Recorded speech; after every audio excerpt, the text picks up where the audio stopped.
नमस्ते साथियों, जय हिंद, जय भारत, जय सनातन, सशक्त भारत से मैं डॉक्टर आर के वर्मा। शेयर करिएगा, सब्सक्राइब करिएगा। बहुत खुशी का दिन है आज।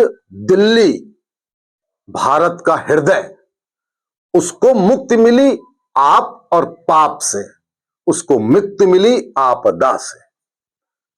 अब साथियों आप पूछेंगे कि इतनी खुशी की क्या बात है एक शहर के चुनाव से। साथियों कभी कभी ऐसा ही होता है। आपने कहानियां सुनी होंगी, आपने भगवान कृष्ण से रिलेटेड कहानियां सुनी होंगी।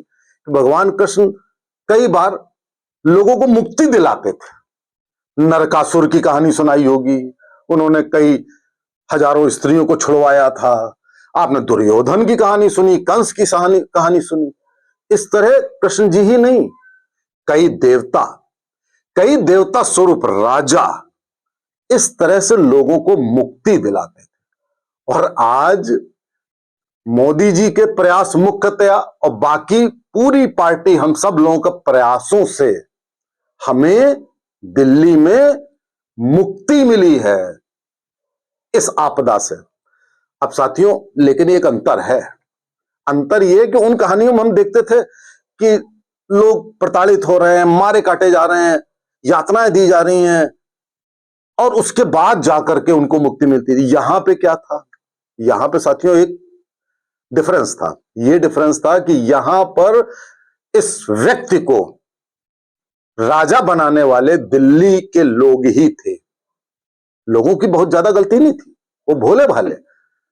ये जो राजा, जिसे राजा कह रहे हैं अरविंद केजरीवाल, मेरे ख्याल से भारतीय राजनीति में इससे बड़ा ठग, इससे बड़ा धूर्त और इससे ज्यादा भ्रष्ट कोई व्यक्ति आज तक ना पैदा हुआ ना अभी तक है। आगे की मैं नहीं कह सकता।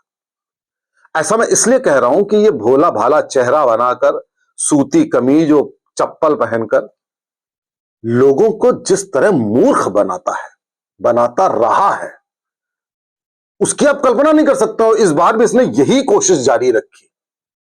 साथियों तब भी किसी तरह बच गए। जितनी सीटें इनको मिली, इतनी सीटें जिन लोगों ने दी दिल्ली निवासियों ने, वो तो अभी भी मूर्ख बने ना इससे। वो तो अभी भी सोच रहे होंगे ना कि यही सही है। और साथियों एक खास बात है कि इस बार दिल्ली में लोग कहते थे झोपड़पट्टी, झुग्गी झोपड़ी वाले, पूर्वांचल वाले और ओबीसी वाले और ये सब लोग जिता देते हैं इसको। इस बार उन्हीं लोगों ने, वाल्मीकि, ओबीसी, झोपड़पट्टी, उन लोगों ने इसको हराया है। आप भूल जाइए, ये मत सोचिए कि मिडिल क्लास ने हरवाया है। मिडिल क्लास के अभी भी बहुत सारे लोगों ने अरविंद केजरीवाल को ही वोट दिया है। मैं आपको बता रहा हूं, जो एनालिसिस आई उसके आधार पर मैं ये बता रहा हूं। हमने मेहनत करी थी। हम झोपड़पट्टियों में हमारे सैकड़ों वॉलंटियर्स घूम रहे थे जो इसकी असलियत बता रहे थे। असलियत में यह बता रहे थे कि यह व्यक्ति कितना झूठ बोलता है। 200 यूनिट बिजली के एवज में आपके युवाओं को शराबी बना रहा है। आप नाली में लैट्रिन कर रहे हैं, आपके पास शौचालय नहीं है, और ये 12 लाख के कमोड में लैट्रिन कर रहे हैं। आप जरा देखिए, उनके पास झोपड़ी में गंदा पानी पीने का आ रहा है। ये पानी शुद्ध करने की बड़ी बड़ी मशीनें और इटालियन मार्बल और करोड़ों रुपए, लाखों रुपए के पर्दे रिमोट वाले, उनके बीच में रह रहा है शख्स। यही शख्स जो कहता था कि शीला दीक्षित के वहां 8 एसी हैं, आज ये 50 एसी के बीच में रह रहा है। यही व्यक्ति जो कहता था सुरक्षा क्यों लेते हो, मकान क्यों लेते हो, गाड़ी क्यों लेते हो, आम आदमी बनो, और अपनी पार्टी का नाम आम आदमी पार्टी रख रहा है। वो आदमी ने जो शीश महल बनाया, साथियों वो शीश महल दुनिया में इतना महंगा मकान किसी ने आज तक नहीं बनाया। अब आप अंदाजा लगाइए इसकी ठगी का, कि आदमी क्या कह के इंप्रेस कर रहा था। ठग होता है ना, ठग क्या करता है कि आपके पास आएगा, दीनहीन दुखियारा बन जाएगा। और वो नहीं होता था एक, कहा वो पहले एक गैंग चला था, वो एक सोने की छड़ लेके आता था। वो सोने के नहीं होते थे, नकली होते थे, उसके बीच में एक छोटा सा असली सोना होता था। और कहता था साहब मैं बड़े गरीब हैं, खोदा उसमें ये छड़ें निकली हैं और साहब ये टेस्ट करा के देखिए क्या है। उसमें लालच में लोग आ जाते थे, उसकी टेस्टिंग कराते थे तो वो सोना निकलता था। दूसरे दिन लोग कहते थे कि तुम मुझसे इतने हजार ले लो, ये मुझे दे दो। वो ठग कहता था अरे साहब ये वो करके रुपया ले लेता था, वो छड़ दे देता था और जब लोग जाके देखते थे तो सब नकली होता था। ये कहानी अरविंद केजरीवाल पे बिल्कुल ठगी पे खरी उतरती है और इस बार भी इसने वही रिपीट करने की कोशिश करी जो पिछले 3 बार रिपीट किया था। चौथी बार भी यही रिपीट कर रहे थे, अजी मुझे तो जेल भेज दिया जबरदस्ती। अरे जुडिशरी सिस्टम है, वो आपको जेल क्यों भेज देगा? लेकिन जो गरीब लोग हैं, झोपड़ी वाले, वो सोचते हैं वास्तव में मोदी ने भेज दिया। इस बार हमने बताया कि ऐसा नहीं है। इसने क्या क्या घोटाला किया, शराब का पैसा, जो शिक्षा मंत्री है वही शराब मंत्री है, क्लिनिक का पैसा, दवाओं का पैसा, पानी का पैसा, यमुना का पैसा, सारे पैसों से हर जगह चुनाव लड़े गए, अय्याशी की गई और सबसे कह दिया कि ये तो मुख्यमंत्री आवास बन रहा है, मेरा थोड़ी ना है। क्योंकि इसको गलत फहमी थी कि मैं तो अभी हटूंगा नहीं, मैं तो ऐश करूंगा। अपने घर वालों को भी यही ऐश करवा रहा था। चुनाव के समय अपने माता पिता के अंजर पंजर और उसमें करके और व्हीलचेयर में ले आएगा और उसके बाद सबको ऐश कराएगा। ये जो चैप्टर है साथियों, ये चैप्टर किसी तरह से खत्म हुआ है, वरना ये खत्म होने का नाम नहीं ले रहा था। और अब मेरी विनती है भारत सरकार से, पूरी इंक्वायरी कराइए इसके एक एक कृत्य पर। अब ये जेल के बाहर नहीं होना चाहिए। जो इसने कहा ना कि हरियाणा ने यमुना के पानी में जहर मिला दिया है। अब देखिए साथियों, इतना गैर जिम्मेदार स्टेटमेंट कोई दे ही नहीं सकता, एक आम आदमी नहीं दे सकता। वही पानी राष्ट्रपति पीता है, वही पानी प्रधानमंत्री, वही ये भी खुद पीता है, यही पानी राष्ट्रपति पीता है और उसी पानी के लिए बोलने जहर मिला के दे दिया और जीनोसाइड हो जाएगी। अब आप बताइए, ऐसा स्टेटमेंट देने पर ऐसे व्यक्ति के अगेंस्ट एफआईआर होनी चाहिए, इसको जेल में होना चाहिए इसी स्टेटमेंट के ऊपर। और जब इसके वहां एंटी करप्शन ब्यूरो वाले गए तो इसके बाहर खड़े हुए वकीलों ने क्या कहा मालूम आपको? सुनो, ये जो है घर एक्स चीफ मिनिस्टर का है, किसी आम आदमी का नहीं। देखिए जरा, आम आदमी पार्टी के संयोजक, आम आदमी पार्टी के संयोजक, उसके घर के बाहर वो कह रहा है कि ये आम आदमी नहीं है, ये एक्स चीफ मिनिस्टर है, ऐसे तुम नहीं चले जाओगे जब तक तुम नोटिस नहीं लाओगे। आप जरा देखिए इस देश की विडंबना, दुर्भाग्य। जो आदमी जैसा होता है उसका ठीक उल्टा बोलता है। आप देखिए मोदी जी को, आप देखिए मोदी जी जब निवास में गए थे आज से 12 साल पहले, सुना था कि पर्दे तक नहीं बदले, कोई रेनोवेशन नहीं हुआ। ये सिंप्लिसिटी है। और इस चुनाव में जो मोदी जी ने मेहनत करी है, प्रधानमंत्री, गृह मंत्री अमित शाह दिल्ली की सड़कों पे रैली कर रहे थे, लोगों से बात कर रहे थे। आपने कभी देखा एक ग्लोबल लीडर जिसकी पूरी दुनिया में वाहवाही होती है, भारत जैसे विशाल देश का प्रधानमंत्री एक शहर के अंदर गलियों में घूम रहा हो? आपने कभी देखा? हम चुनाव ऐसे लड़ते हैं। हमारे मोदी जी के नाम पे मोदी की गारंटी का मतलब आप समझिए क्या होती है गारंटी। इतनी सी चीज हो चाहे इतनी बड़ी हो, मोदी के लिए एक जैसी है।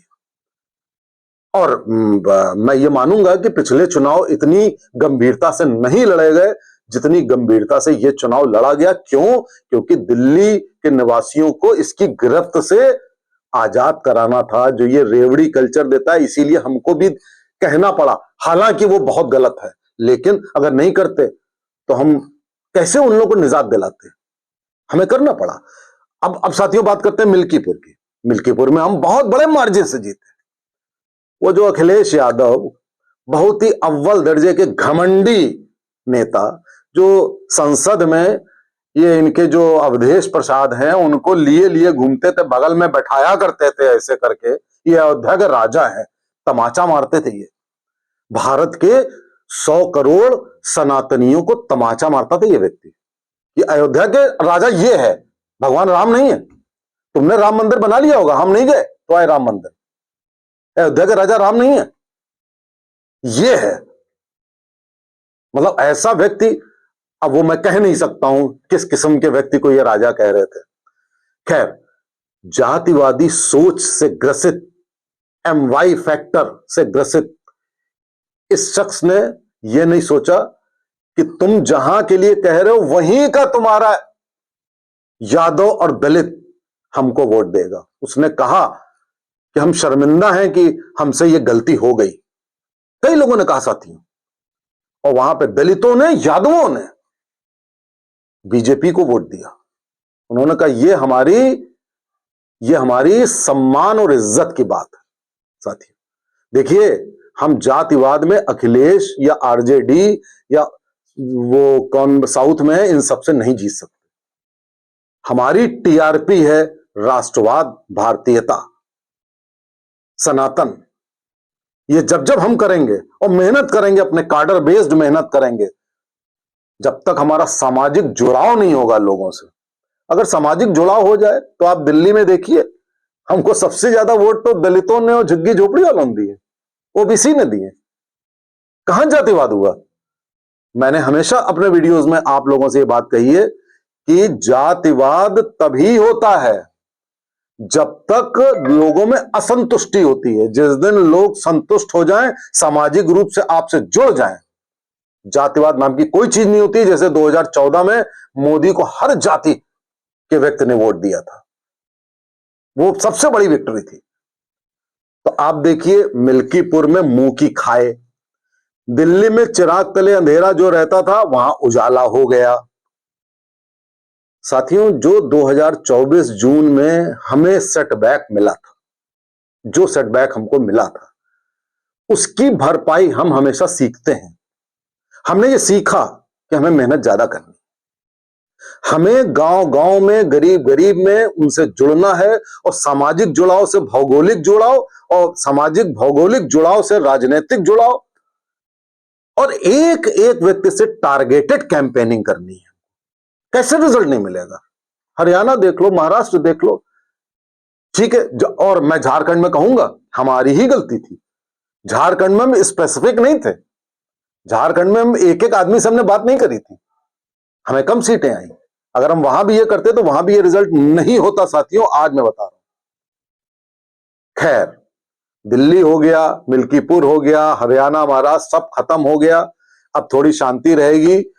फिर बिहार में इसी तरह हमें मेहनत करके कॉन्कर करना है।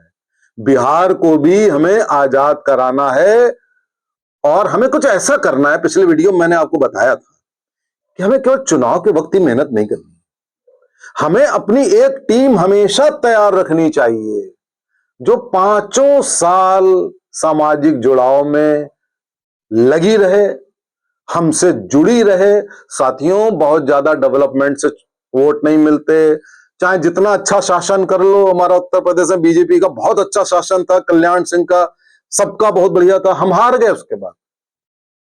क्यों? क्योंकि कहीं ना कहीं कमी रह गई सामाजिक जुड़ाव में।